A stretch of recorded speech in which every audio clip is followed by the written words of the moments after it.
Welcome to the OPI Lifecycle Working Group meeting for October 24th, 2023. Today, it seems like we might have a fairly quick / light meeting. The topic we left off with last week was rebooting, but also seems like most of our attendees are occupied today. We do want to follow up on one of the outstanding items from last week. And with that, I'll let that person speak.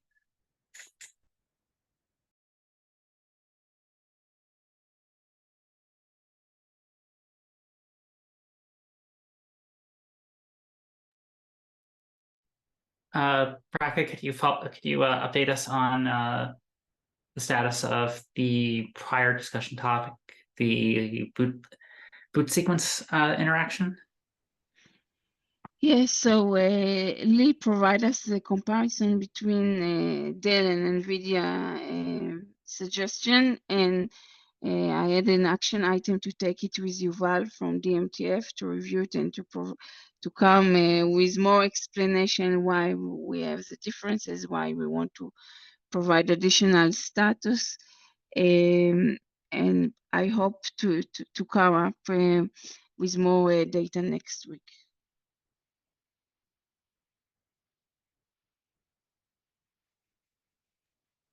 Thank you for that update.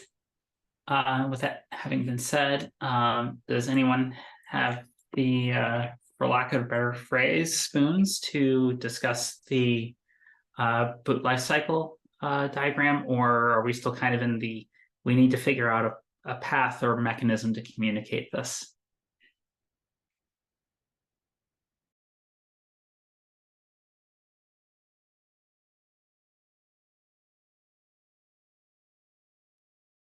I didn't quite understand the question, Julian. So we left the question off last week with how would we basically signal the need to reboot, or that the device needs to reboot to the host OS and vice versa. And I think one of the things we were starting to discuss was, could we somehow use the PLDM messaging capabilities? And I think that kind of boils down to a question for hardware vendors and the interaction therein. Yeah, seeing that, we are going down the path of using PLDM for the boot sequence, it seems that it should be a natural course of events that we should also use the same type of protocol for the reboot as well, and while we're at it, error handling.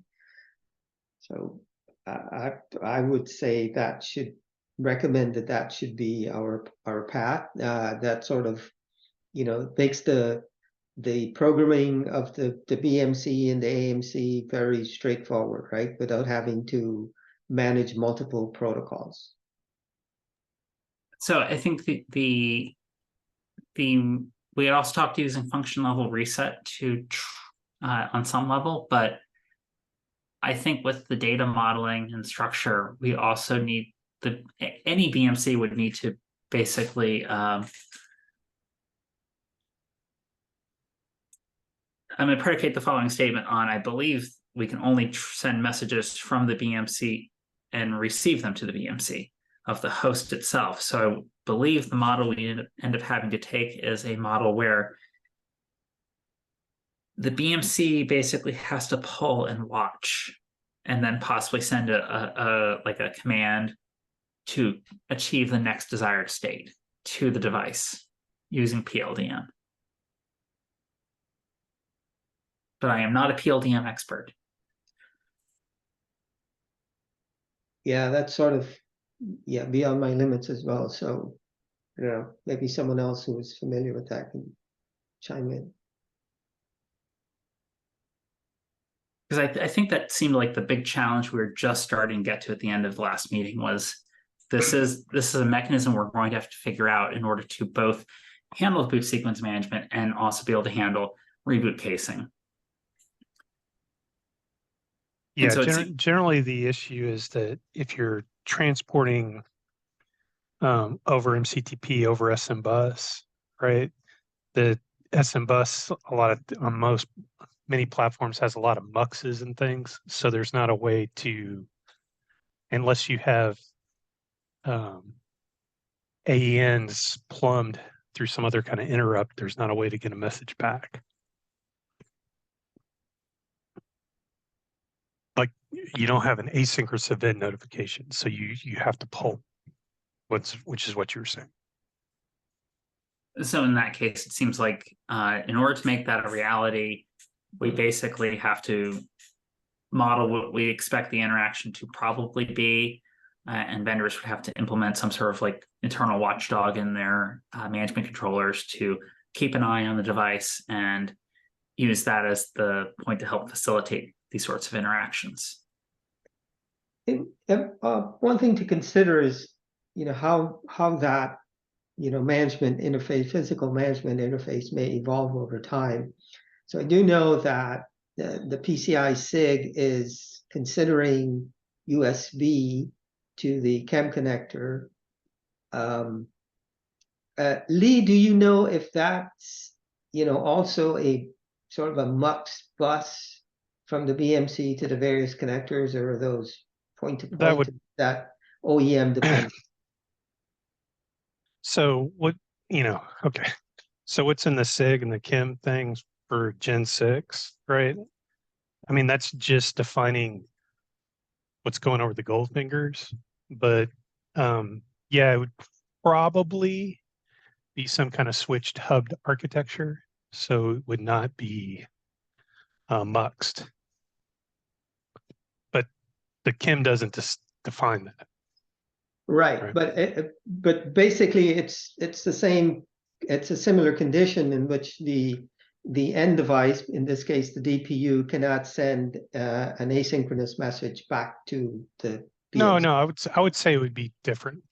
I would say it'd be hubs, so it'd be like packet switched, not channel switched. Okay, I got you. Yes, thank you.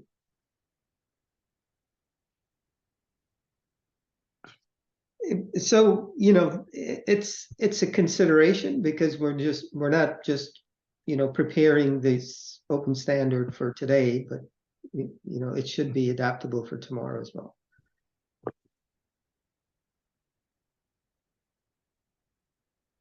Oh.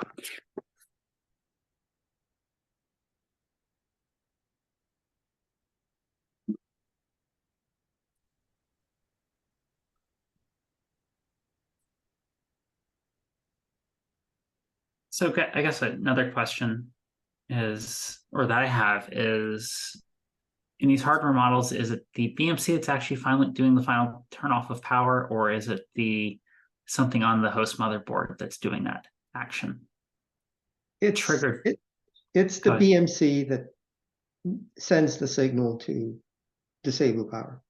Okay, so even if I run shutdown locally, the BMC still triggers and does that final action. Correct. Okay, then in theory, with some sort of something, we'll call it nebulous process X for the time being.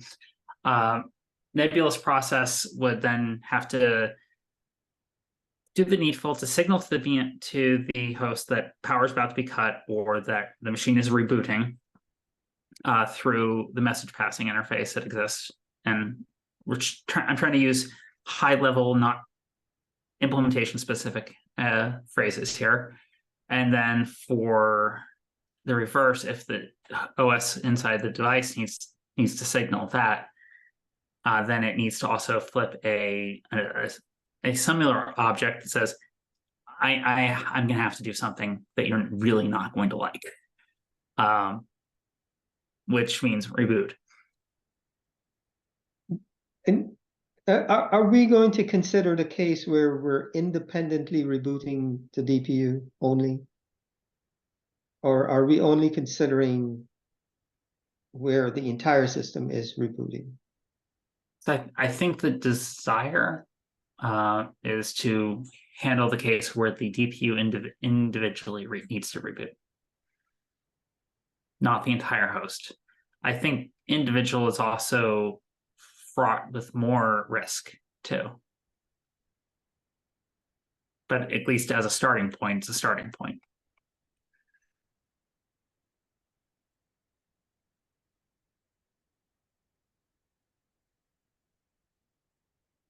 And it might make sense that at that level, that could be function level reset.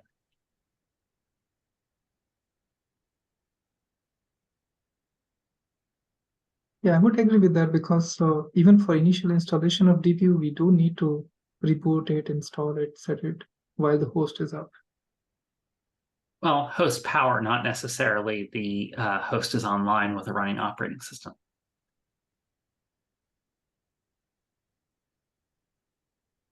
I mean, I didn't follow, but host is up with the operating system. It's working normally.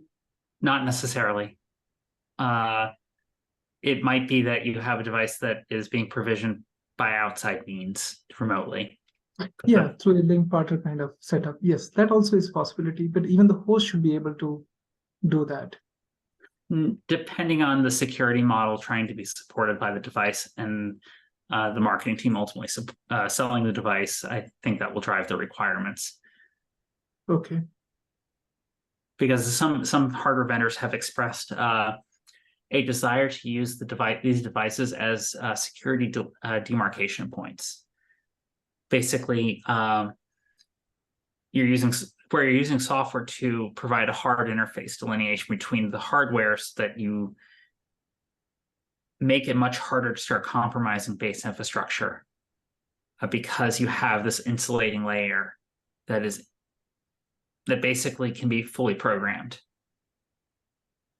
Okay. And have independent software emulating certain functions we've normally kept in hardware. That way, if a vulnerability is detected, then they're at least able to patch it and address it and write some sort of detection code and get that out to customers much faster than, oh, you need to do a firmware update, or oh, that's only available on our next iteration of Silicon. Yeah.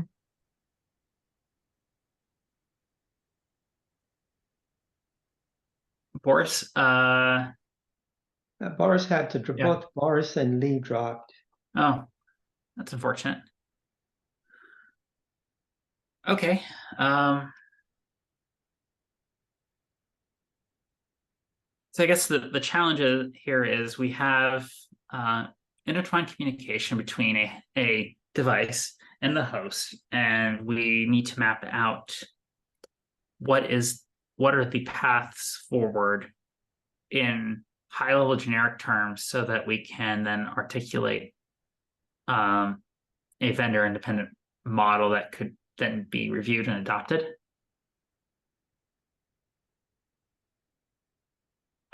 Yes, I think that's the challenge. Yes.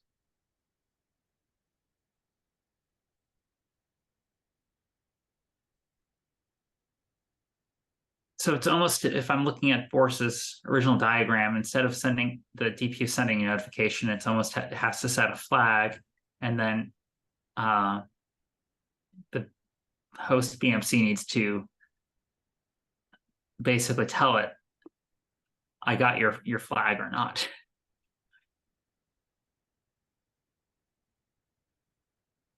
Is anyone aware of prior art in this regard?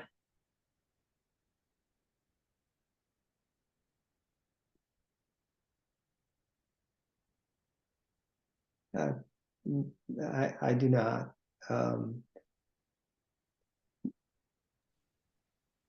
But what comes to mind is what's the response time in terms of what's the polling interval? Good question. I mean, how quickly would we need to make this determination anyway? Is it like minutes or is it seconds, right? Or milliseconds? I would say it's under seconds, but I think we'd only be able to poll every couple seconds, most likely. Right. And if there are muxes on the wire, then in order to pull the device, we have to wait until we can change the location it's connected to. I'm thinking like SATA device switching, Yeah, where you it's have the certainly seconds, yeah. yeah, where you'd have you may have an array of 16 devices plugged into the same port, but you may only be able to issue one command at a time. And each device might take time to work that command, but to do multiple devices, you have to send the toggle signal to the device, intermediate device on the back plane.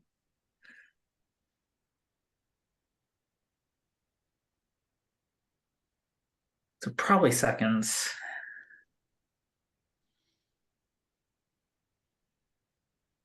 Takes most OSs a few seconds to at least prepare to shut down anyway, because you want processes to exit, and even then, processes might not exit quickly.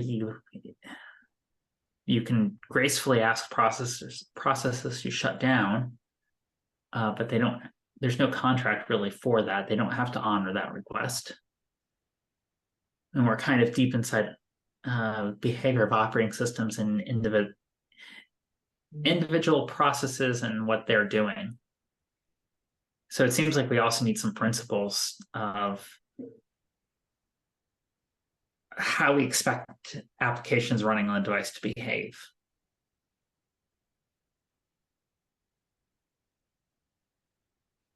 I'm sorry here, in this case, are you referring to the host OS or the OS on the DPU? OS on the DPU. On the DPU, okay. Yeah. So I keep getting those mixed up, so. oh, sorry. No, fine, you're fine. I should use more specific language. So I think the thought that comes to mind is, even with the process of reboot of the OS shutting down to reboot on a DPU, the OS would have to signal intent to need to shut down. That would also have to be something independently developed. And then as the device goes to shut down, maybe the existing process and flow just works because it doesn't necessarily need to do additional work as long as the host is ready for it. So the intent here is that the BMC is going to poll the AMC. What's your status? What's your status? At some point, it's going to get a status that says permission to shut down, or Yeah, I think so. Shutdown pending or something like that. Shutdown requested. Shutdown requested. Yeah. Yeah. Shutdown requested. The BMC is going to send messages to the host OS or whoever else it needs to manage during this process, and then give permission to the DPU that says proceed with the shutdown. And then the BMC is going to poll the AMC for that shutdown status until it's shutdown complete. Is that sort of the gist of it? I think so. What I'm wondering is if shutdown complete is really needed. I mean, how does it know it's done? Yeah, it's not a good way to do that. Well, actually, there kind of is. There is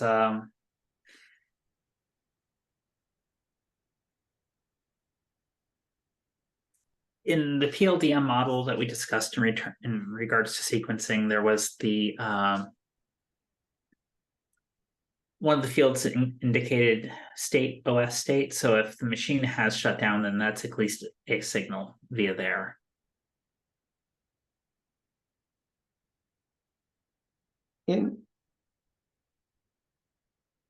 But if it's just doing a soft reboot, that may be completely different, and it may never reach that point.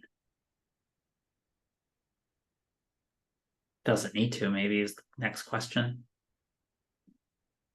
But Should we treat those differently? That is a shutdown versus a reboot? Should we treat those as independent requests? I don't know. I would kind of, the thought process that goes through my brain is that a shutdown is almost akin to I'm never returning. And if I reach a low power mode or a OS has terminated or halted state for the device itself, then I can assume it's not coming back unless we have to model for it to come back on its own as part of rebooting. But then we're never actually shutting the device down. We're only ever rebooting. And maybe that's actually what we need just to focus support on. Well, I think both cases are needed. One where we're shutting down and disabling. And one use case for that is if some entity determines that we certainly have a rogue device in the system or a rogue DPU, maybe we need to shut it down. Of course, one other action is just shut down the entire server.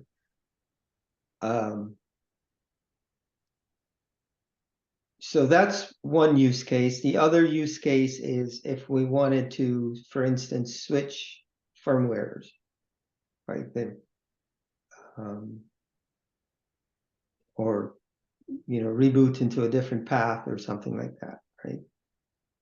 Or reboot to get out of some undesirable condition.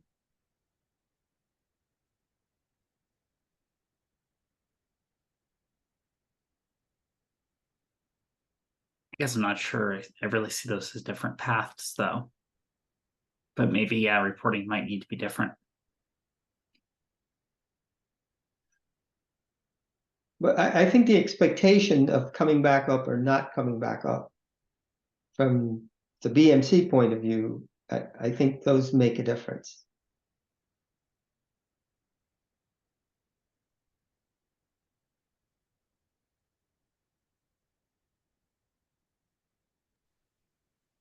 It's coming back up and it'll have to go through the whole boot sequencing thing again.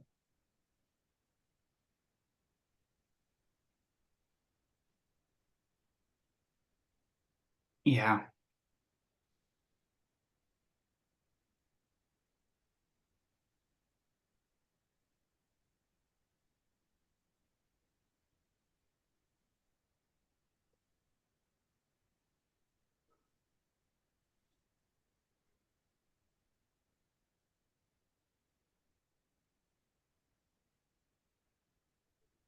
So let's maybe figure out what the homework is, and then we can go at least figure out what the questions we should be asking, what those answers are.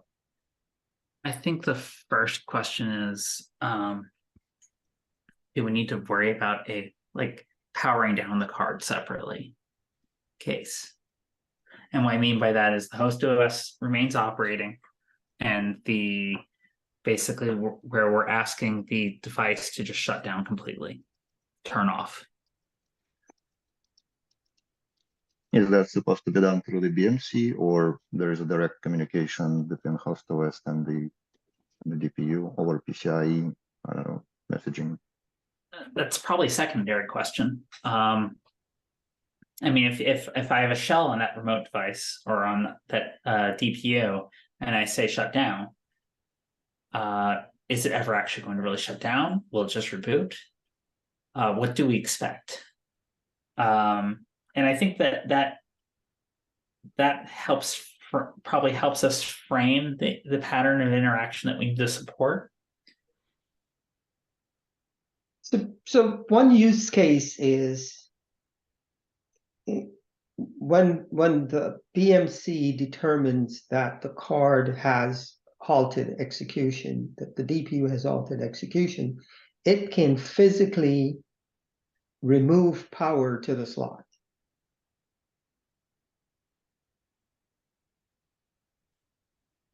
Okay, So that's a case where the BMC needs to know that OS was halted. OS on the DPU was halted, so it waits for that and then physically removes power. The other use case is do nothing, sort of, I think, assume that the OS is halted and then not reboot it, right? yes.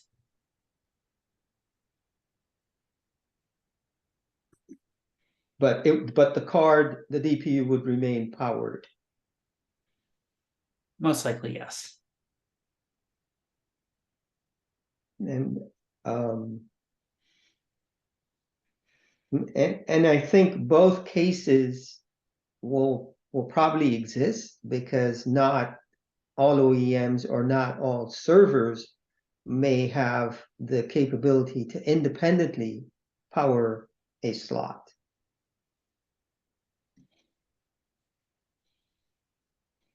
That seems reasonable.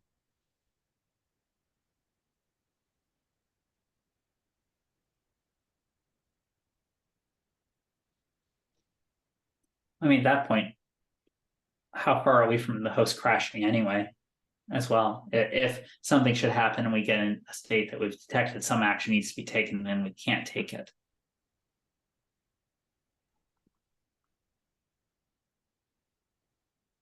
Right, so there may be cases where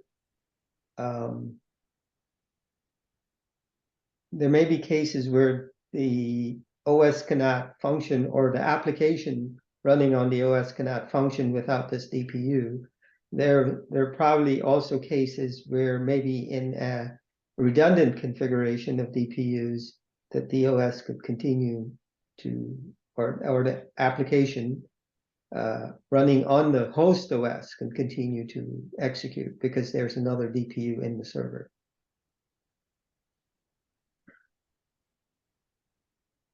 I guess a question that, sorry, that I sort of have is, do we see lots of interest on basically HA configurations for DPUs? So it's multiple DPUs to run that distinct separated workload. Because if there is, then we start the matrix of interaction starts getting a bit more complex.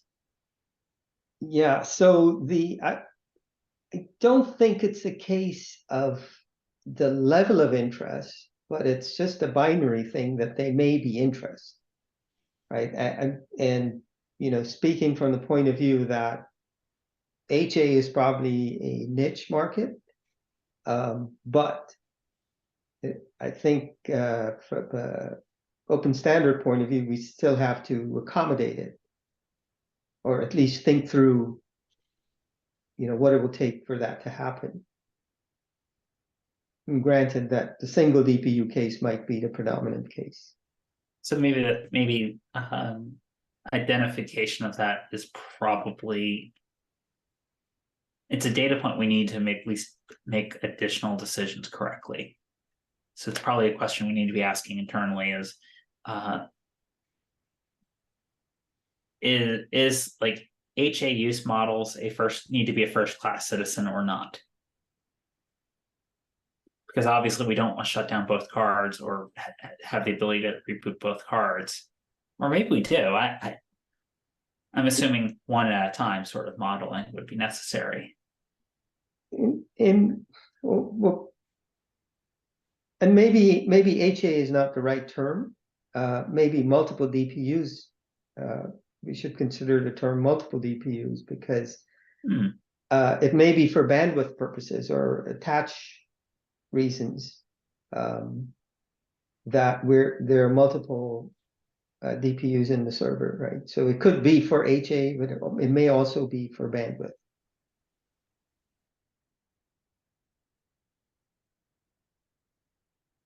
That also subs as some limp mode in HA.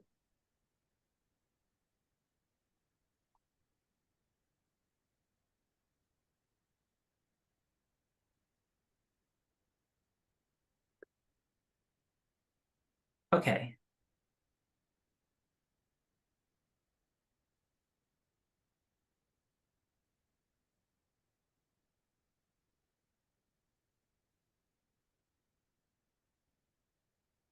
Makes sense. And I think in terms of like, if there's some watchdog process that gets encoded into the BMCs, it would end up having to have a for loop anyway. Of going, I know I have these two devices. I need to go ask these devices and interact with them and then handle it appropriately. Correct.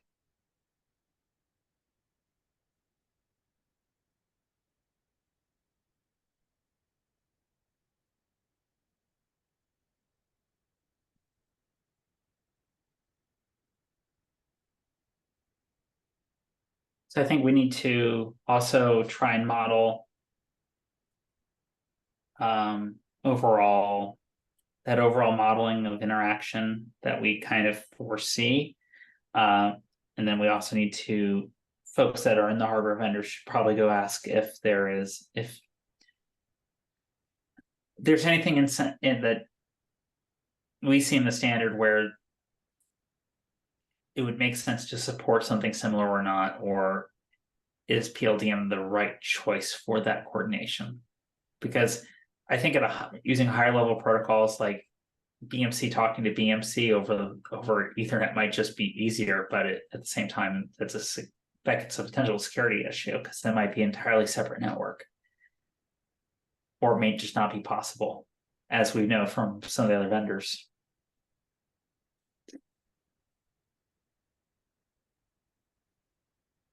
So it sounds like we have 4 things, at least in my mind, and I'm horrible in that I did not take notes. Is there a future path? Multiple devices. Do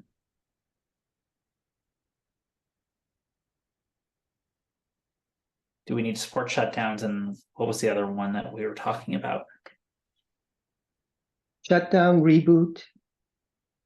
So halt, reboot, and power off. That's what I have.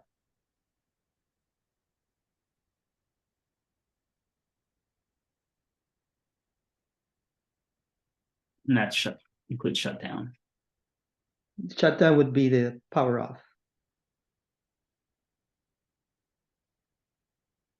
I'm assuming halt is execution is halted on the DPU, but it's still powered.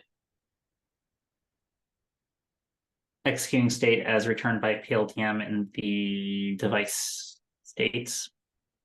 I can't think of the actual number off the top of my head. Yeah,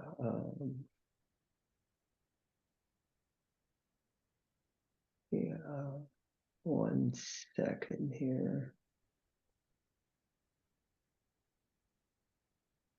It would be like a 192 or 196. Yeah, I was thinking 196.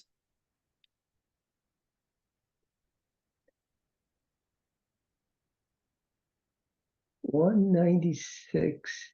No, it's gotta be 192. 192, we have power up, hard reset, warm reset, manual hard reset, manual warm reset, system restart. Are those commands or statuses? Those are that's the enumeration list. So that's the status. What was the other one? Software termination.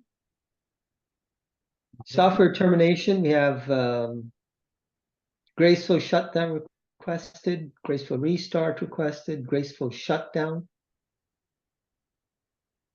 I think that's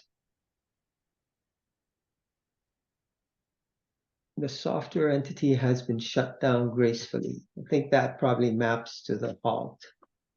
Yes.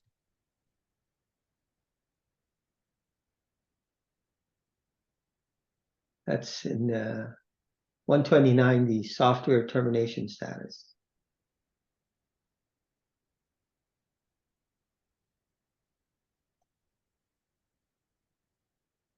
Okay, so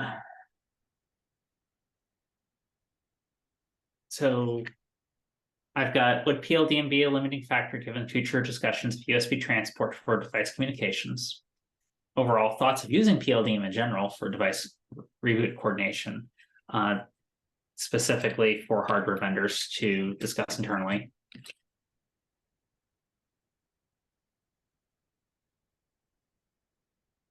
Sorry, I'm typing in with the mic on, but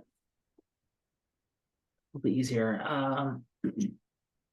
Doing the support for multiple devices as a first class model, do we need to consider HA in any worker model where we would expect it to be integrated into BMCs? Should we go down the PLDM route to facilitate coordination of halt, reboot, power off?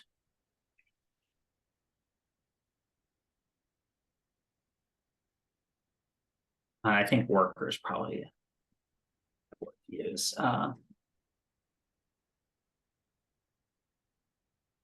BMC internal process, we would need to expect to be integrated into the BMCs. I don't need to say that again.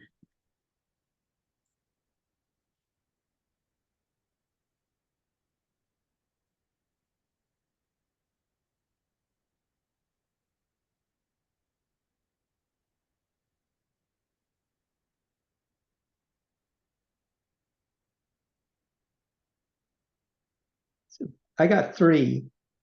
Yeah, and then I guess the first two are kind of together, and the first big one or last one I was talking about, because I wrote them in reverse order. It's big and meaty, and it kind of ties together. This is the driving challenge: is how do we coordinate and manage halt, reboot, power off cases in all of this? Does that work? Yes. Okay. Is there any reading we can do or additional research?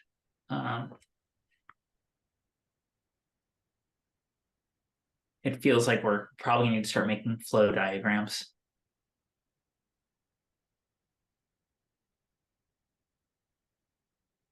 Yeah, let me do some investigation in terms of what the opportunities are. So at least we can start answering these questions. Yeah, and unfortunately, Lee had a drop as well, which doesn't help. But I think if we have a mutual starting point for discussion, we can at least hopefully make progress next week, because we're setting some of that base context today. Right. And not focusing on Force's page, which has many topics, including just reprovisioning the device on reboot, which that's a whole other ball of wax. Okay, I guess I can type some notes. I don't know where would make sense to immortalize these notes, though. Yeah, we can put it in Slack. Yeah.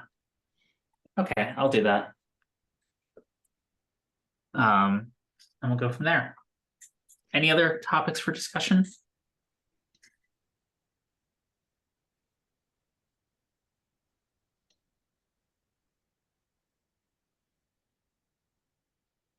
I'll take that as a no. Thank you, folks. Thanks, Thanks, Julia. Julia. Thanks, guys. Thanks. Bye-bye. Thank you. Have a good day. Goodbye. Bye.